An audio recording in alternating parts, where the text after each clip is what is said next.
Hey guys, today I have a really intense video. Trigger warning, we're gonna talk about addiction, alcoholism, rehab, all of it. I'm just gonna go ahead and jump on in. If you recently watched the Phan podcast, she has a new podcast, Afterglow, then you probably have a lot of questions for me. And I am here to open up for the first time a little more in depth about my sobriety, my history with addiction, my journey through rehab, and then to YouTube, and all of the goods. So let's settle in. I have a lot that I am excited to get off my chest because I have wanted to make this video or something like it for many, many years. The landscape has not always been, in my opinion, very welcoming for someone to be like, hey, I struggle with alcohol, or I have an addictive personality, and like, here's this, here's that, let me share. It's actually been really encouraged for me to not share by lawyers, therapists, people in my life that mean really well and they have good intentions. They're like, hey, maybe you should keep this private because I don't think people are ready for your story just yet. But in the back of my mind, I always felt that there would come a day where I could share my story and that it might help someone. And so here we are, I am doing this. There is no putting this information back in hiding. And since the podcast with Michelle has gone up, I figure I may as well just talk about it and hope for the best. I want to start by saying that my choice to not drink or use drugs or smoke weed is a non-negotiable for me. Personally, it's life or death. It almost took my life several times. This has been the biggest battle. And anyone that suffers with addiction is going through it. Just know you are incredible. You have the strength to overcome it. I hope that I can be a living, breathing, walking example that it can be done. And that's why I'm motivated to share more of the nitty gritty and kind of the dirty side of my story, because it's not glamorous, it's not cute. And I have felt a ton of shame over this issue. I do want to do a Q&A moving forward. I feel like you guys will have specific questions for me. I am filming this right before Michelle's podcast goes up, so I have no idea how this is about to be received. I'm a little nervous, to be honest, but I thought I would film this video and just take a little bit more time. Ugh, she's breathing heavy. Oh my gosh. And share with you my story. No one knows that I've been to rehab. No one knows that prior to rehab, I overdosed. No one knows that part of my journey or my story. I've kept that completely hidden. And you're probably asking, why? Like, why did you keep that hidden? Don't be ashamed of yourself, because a lot of people want to tell you how to feel online. That seems to be a trend. And a lot of times it can come from a really good place and it's well-intended. But back when I first started YouTube, I was still really embarrassed about the fact that I didn't drink. I was sober for about a year and then messed up, was sober again for 5 years, messed up again.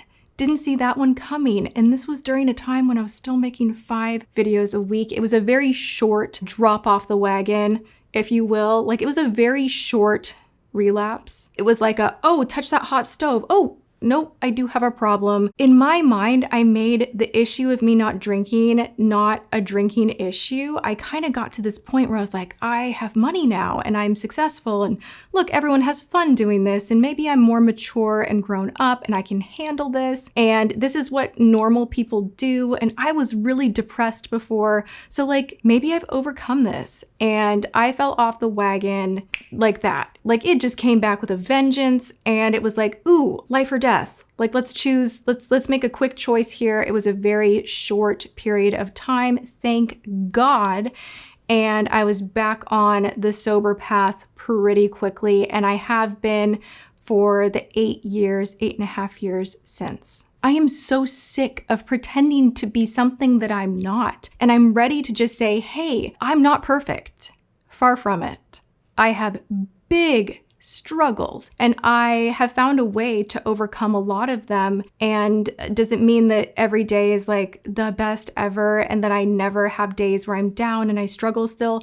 No, but I've made a choice to not use substance because I know it can take me out real quick. If you struggle with alcohol, it's everywhere. The grocery store, you're on a plane, driving down the street, billboards, and the sides of buses. And it's just like, if you're upset, drink. If you're celebrating, drink. Just like wild how much focus we put on drinking. It's not healthy for you, whether you have an addictive personality or not. You're gonna feel like crap the next day. It can really rob you of your energy, age you. It does all these crazy things that not a lot of people really want to talk about. But it's continued to be a thing that I've had to kind of like dodge the bullets along the way and kind of surrender to the fact that this is truly not for me. So I do not drink. I do not smoke. I do not smoke weed.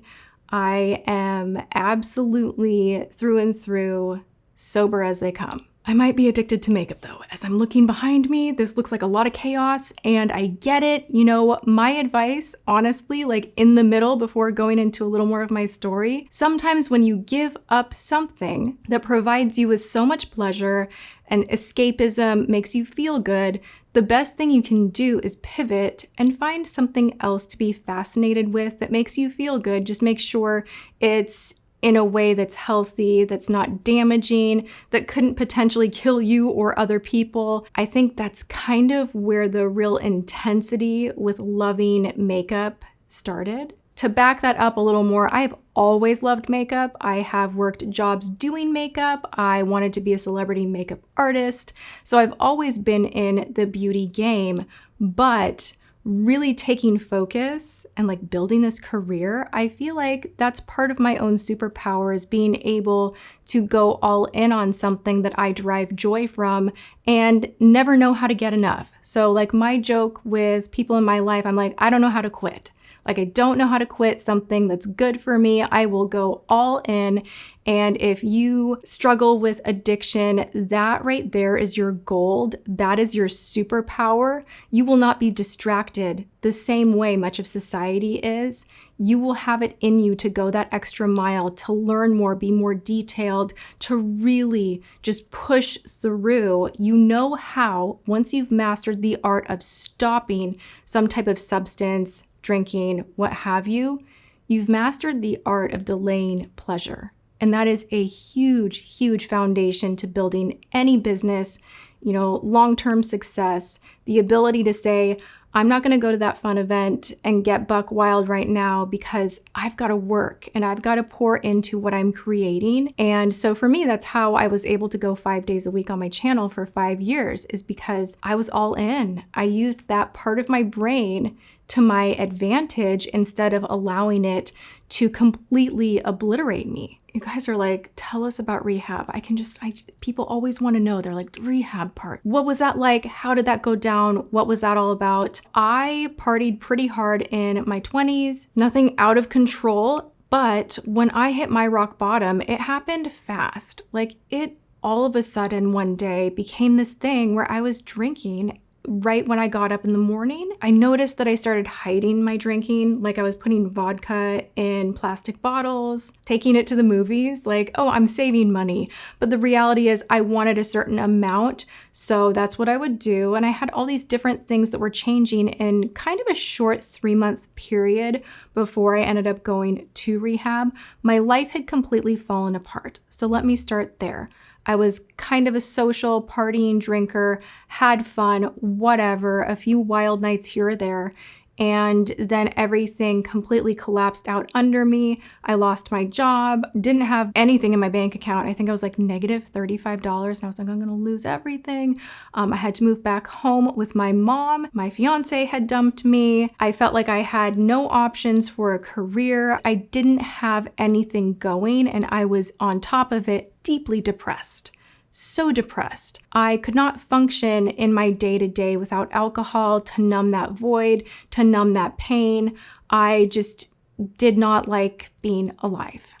If I'm being honest, I hated my life. I would wake up and I'd be like, I hate being here. had some childhood trauma to sort out on top of it. Most of us do. And it just kind of all came to this like point where my drinking escalated and I just didn't care. Like I just kind of didn't care anymore. I was like, this is what I do to feel good. And I just kind of don't care. Like therapy didn't work. Antidepressants didn't work. Like nothing worked. Going to church didn't work. Which literally I have so many stories I could tell you guys that are so crazy. Like I woke up one morning, I got full blown loaded and walked to church and went to worship and listened to a sermon, so drunk, begging God to relieve me of this, that the pain of this life had just gotten to be like way too much. Like it just felt like I was in chronic pain emotionally and even physically all of the time. Randomly one day, just if the zero fucks given could have been escalated, somehow they were, and I drank with more force and ended up in the hospital. Convinced everybody that I'm fine. It was a wild night. It was fine. No, I didn't mean to do that. Absolutely not. Went home, and the next day I was like, well, clearly I'm going to need to do more. And this is like the shame that this is the part of the story.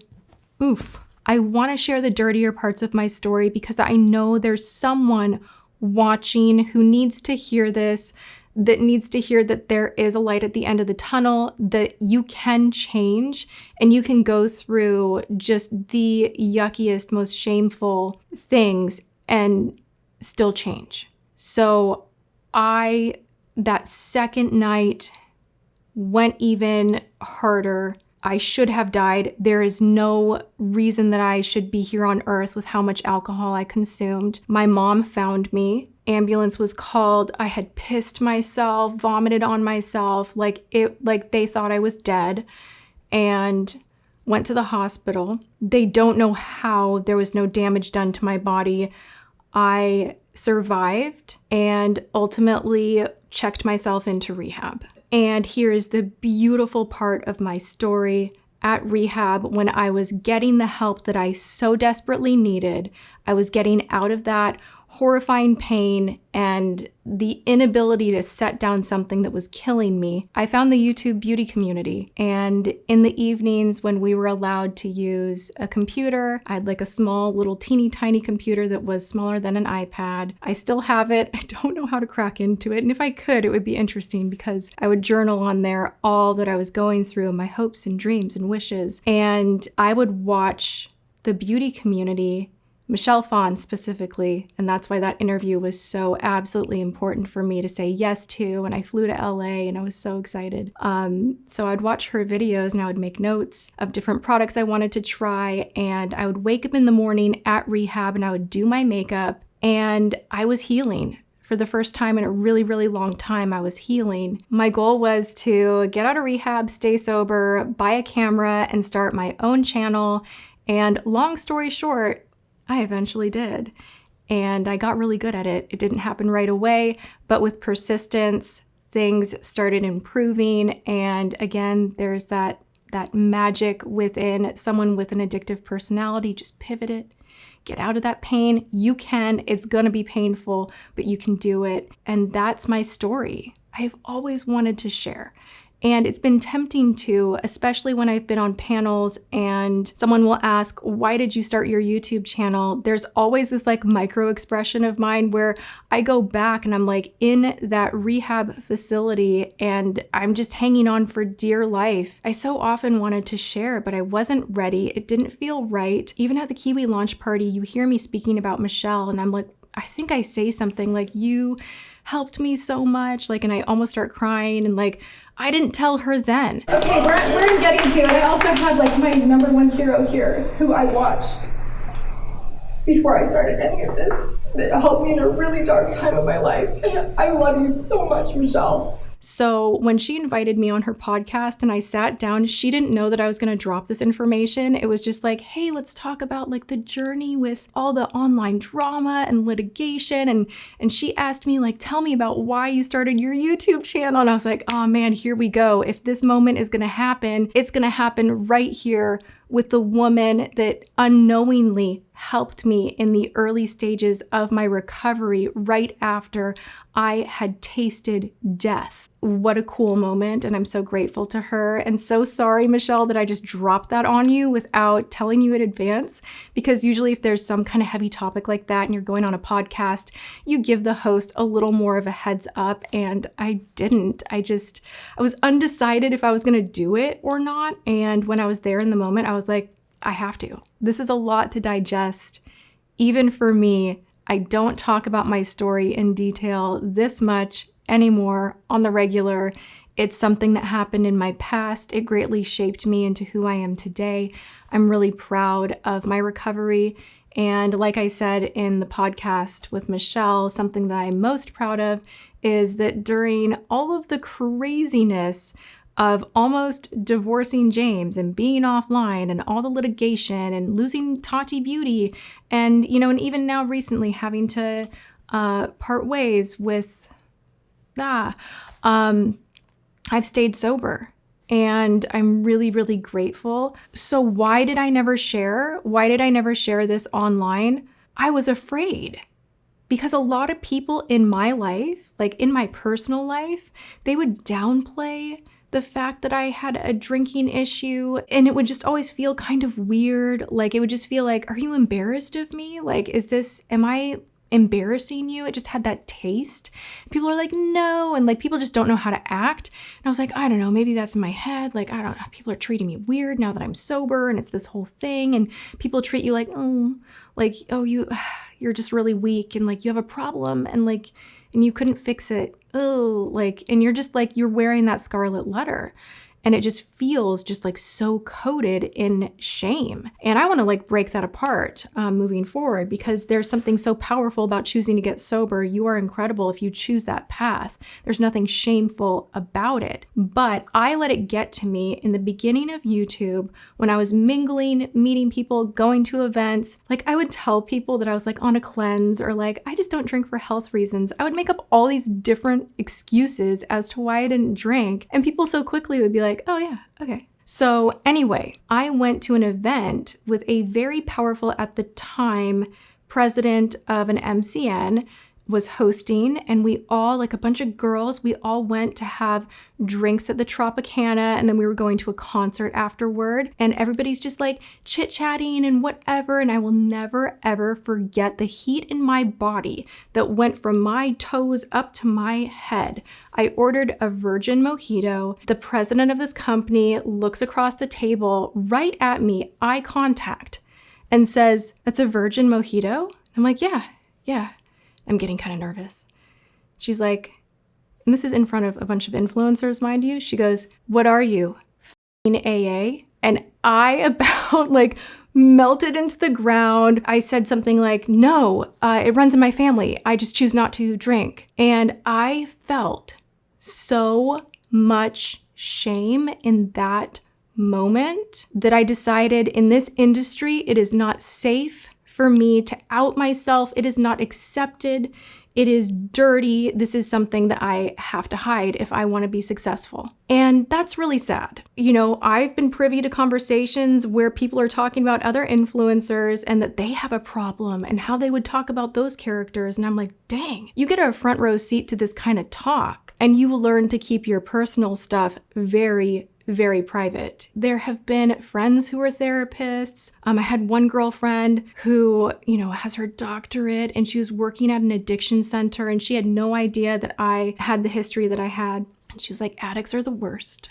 They're the worst people to walk the planet. And like, it's so pathetic hearing all of them whine and complain all day. And I just can't take it. And like, I would sit there and be like, gosh, this is how people really see this issue. And I don't know when it's going to change, but I'm going to just zip it until it does. And I don't know that it's completely changed. I just don't care anymore. So if people think that I am weak or a liability or unfun or whatever you want to come up with in your head. Like, I'm finally okay with it. And another great thing that I do have going on for me in my life that has been the biggest blessing, because I do believe with sobriety come many, many blessings.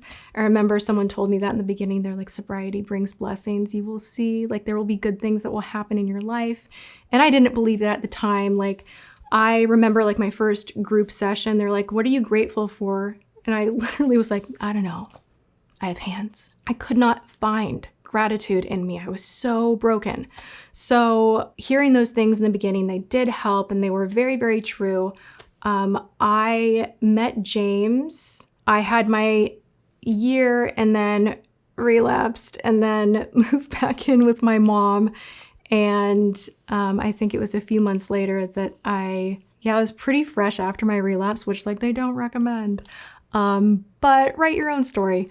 I met James, and he gave me permission to share this, by the way. Maybe in the future he will share his own story, because his story is freaking wild. But the man has 28 years sobriety, and he has been my biggest rock as far as just putting one foot in front of the other with my own sobriety journey. And I think it would have, for me, been really impossible to be with someone that partied or even drank casually, because for me, it was just such a head game, and I had to remove myself from so many of those scenarios that in like your private, intimate relationship, for me, it just wouldn't work. And I just felt like, oh my gosh, I'll never find anyone. Like, I'll never find anyone. Like, this is gonna suck. My whole life will suck. And my life does not suck. I am a self-made millionaire, former addict, high school dropout. I have no education. Let's just like put that out there in the mix as well, because I want to tell you, whoever's watching this that feels like they won't find love, health, that they don't have options, that they're just out, like, hang on and push through. There is always something better available, and you might have to go through hell to get there, but I really believe you can get there. So that is my story. Oh my gosh, like, I'm gonna admit that I kind of feel like when you meet someone for the first time and you really spill and like you way overshare, like I kind of feel like that's how I'll feel going to bed tonight. But also there are so many of you that have been with me for so many years, and it has meant so much to me. And even during my time of relapse, I would still be in my DMs. You guys helped me, many of you, when you didn't even know you were helping me, and I'm so grateful for that. And you are my family in so many ways, and just thank you so much for being a part of my life, helping me to have this incredible career. I think things are gonna get better, you guys. Like, it has been such a shit show. It has been a terrible past 4 years. I'm so grateful to be out of litigation. That is over. And, you know, I'm excited to see where things go next, and also excited to hear your questions. So if you have them for me, I am an open book. I love you so much. Thank you for taking the time to hear my story. I hope you're having a good one, whatever you are doing, and I will see you guys in my next video. Mwah.